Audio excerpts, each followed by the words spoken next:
He used to come down to the void. You never told me about him. Welcome back to Your Nerdy Show. I'm your host, Spoiler Master. What if I told you the biggest twist in Silo? Season 3, Episode 4, isn't Juliet escaping, isn't the murder investigation, and isn't even the secret conspiracy involving Daniel and Helen. It's the fact that a character we all believed was dead is actually alive. Yep, Bernard is back. And if that's true, then almost everything we've been told since the Season 2 finale suddenly becomes questionable. Bernard is alive, but that's only one piece of this absolutely packed episode. We've got Daniel uncovering an international conspiracy, Juliet escaping IT's death trap, Paul getting closer to exposing a murderer inside the silo, and the mysterious algorithm becoming more terrifying than ever. So let's break down everything that happened, every hidden detail, and what this shocking ending could mean for the rest of Season 3. Hey, what are you doing? We have to call someone. We have to call someone?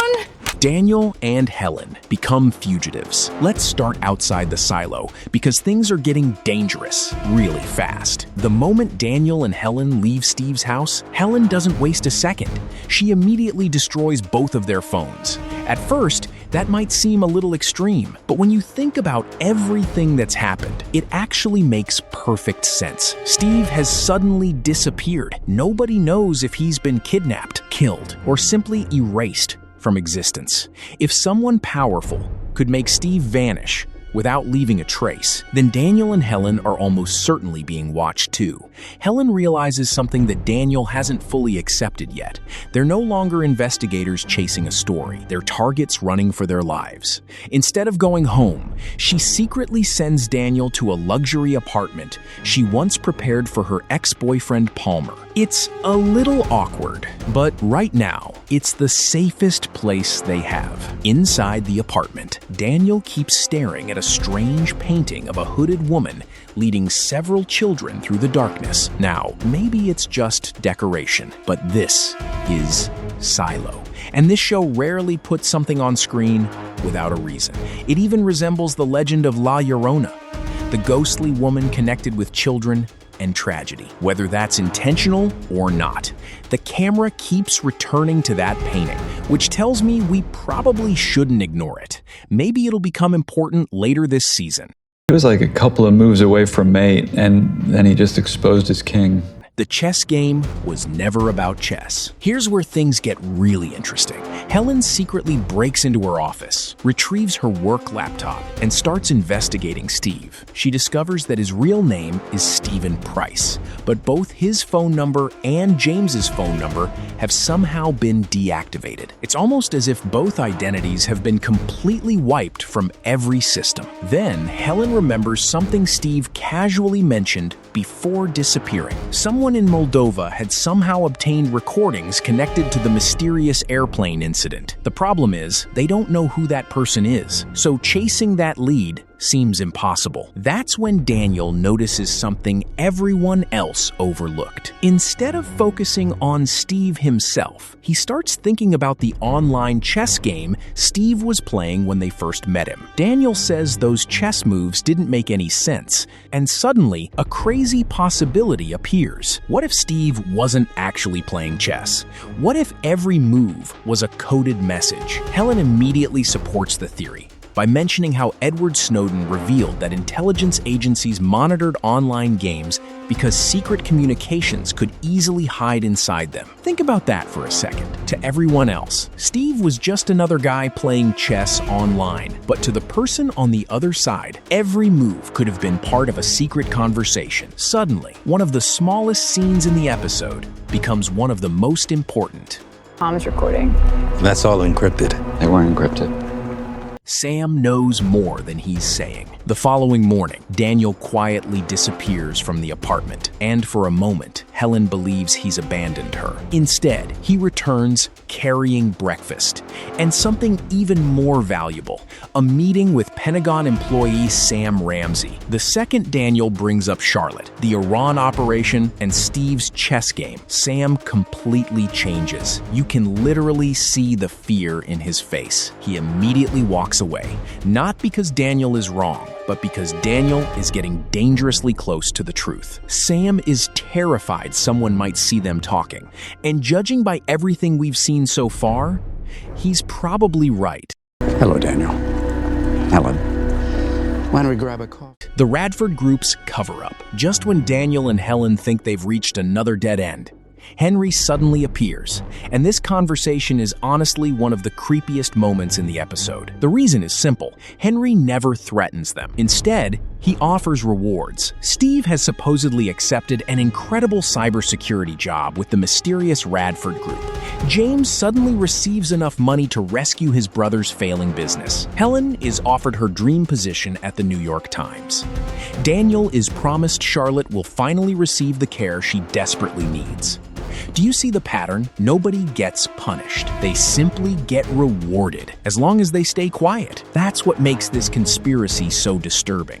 Violence isn't always necessary. Sometimes the easiest way to silence people is to give them exactly what they've always wanted. Henry isn't acting like a villain holding a gun. He's acting like someone handing out gifts, and somehow that feels even more dangerous. I can subpoena records. I can subpoena the comms recording. Daniel, nothing. Daniel refuses to stop. This conversation creates the biggest disagreement between Daniel and Helen so far. Helen is exhausted. She wants Charlotte to be safe. She wants a normal life again. And honestly, after everything she's experienced, you can't really blame her. Daniel sees things completely differently. Every attempt to silence them only convinces him they're uncovering something even bigger than they imagined. So, while Helen decides to walk away from the investigation, Daniel keeps digging. A week later, Sam secretly contacts Daniel again. We never learn exactly what Sam discovered about the Iran operation, but whatever it is, it's serious enough to pull both Daniel and Helen back into the investigation. The fact that Sam risks contacting them tells us one thing: the truth is probably much worse than any of them expected. She wants her unconscious when she... Inside the silo, Juliet's execution begins. Back inside the silo, everything starts falling apart. Camille has finally made her decision. Juliet has to die. No negotiations, no more waiting. Just eliminate the problem. She's so convinced Juliet won't survive that she even orders Robert to prepare an interim mayor before carrying out the execution. But just when it seems Juliet has run out of options, Amy completely changes the game. Instead of drugging Juliet into unconsciousness like she was ordered to do, Amy knocks out Emerson and secretly helps Juliet escape. Suddenly, IT isn't chasing an ordinary prisoner anymore. They're chasing the one person capable of inspiring another rebellion. And everyone knows what could happen if Juliet reaches mechanical. Our kitchen clean. Then what happened? She was struck in the back of the head. Paul's murder investigation gets darker. While all of this chaos unfolds, Paul continues investigating Orla's mysterious death, and the coroner confirms everyone's worst fears. Orla didn't die because of poisonous gas. She was murdered. Someone struck her from behind with a heavy object, probably something like a steel rod, and dumped her body inside the mines, hoping nobody would ever find it. The gas leak only accidentally exposed the crime scene. From that moment onward, Paul's investigation changes completely. This isn't an accident anymore. It's homicide, and everyone connected to Orla immediately becomes a suspect. One detail stands out more than anything else. Almost nobody seems concerned that Carla has disappeared too. That's incredibly suspicious, and it feels like the show is quietly planting another mystery we'll have to solve later. Okay. Well, I'm afraid you're not going to like what I have to say. Number 8. Lukas reveals the truth about the outside. Meanwhile, Lukas finally tells Kennedy and the outsiders the biggest secret inside the entire silo. The outside world isn't green. It isn't beautiful. And it definitely isn't safe. The stunning landscape cleaners see through their helmets is completely fake. It's a carefully designed illusion when you think about it. It's actually a brilliant psychological trick. If cleaners knew they were walking into a poisonous wasteland, why would they waste their final moments cleaning a camera? They wouldn't. But if they believe they're stepping into paradise, they'll happily clean the lens, giving everyone inside the silo one last perfect image. Kennedy refuses to believe Lukas, but everyone else realizes he's telling the truth. Unfortunately, before the discussion can continue, the raiders arrive, forcing everyone to scatter once again. This is mine. Shirley learns Juliet is missing. Shirley arrives at the infirmary hoping to see Juliet, but armed raiders refuse to let her inside. Knox steps in, pretending to calm everyone down. But then he suddenly starts a fight, creating the perfect distraction for Shirley to sneak into the building unnoticed. It's such a classic Knox move. Once inside, Shirley overhears Robert telling everyone to search for both Juliet and Amy. Then Camille says something absolutely chilling. If Juliet starts another rebellion, the algorithm might activate the safeguard protocol. Those words immediately raise the stakes, because we still don't fully understand what the safeguard protocol actually does. But every character who knows about it reacts with genuine fear. Whatever it is, nobody wants it to happen. And before that, someone asked me to replace them. Who?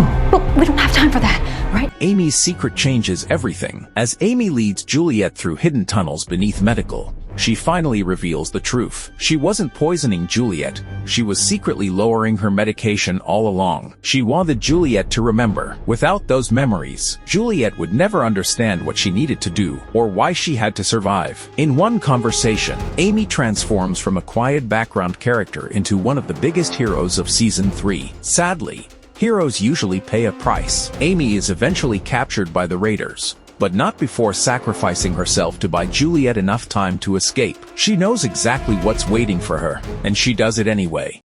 You need to listen to me. Why the Digger Void matters. Eventually Juliet reunites with Shirley, who immediately suggests hiding in Mechanical. It's the safest choice, but Juliet refuses. She needs to find Lukas. When she realizes nobody knows where he is, she decides to head somewhere almost nobody would expect. The Digger Void. This place means far more than an abandoned tunnel. It's where Juliet shared memories with George, where countless secrets have been hidden, and where some of the biggest mysteries in the entire series continue to point. Every time this story returns to the Digger Void, something major happens. So the moment Juliet insists on going there, you know an enormous reveal is coming. Hello, Juliet.